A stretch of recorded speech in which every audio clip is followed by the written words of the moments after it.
my countrymen, just to give you the current situation. I am about to land sa Hague. Galing ako Dubai.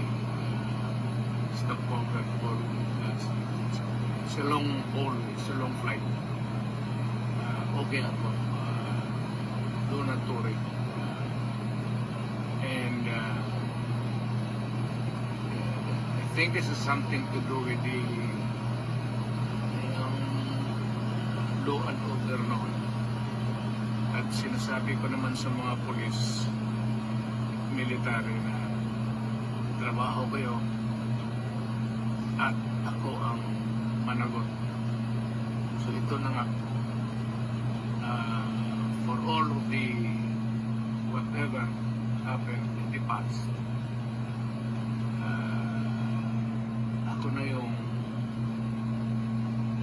nag-front sa ating law enforcement, ating military. Sinabi ko na I will protect you and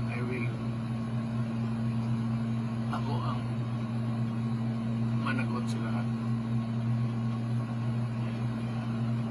This will be a long legal proceedings. And I say to you, I will continue to serve my country at so be it.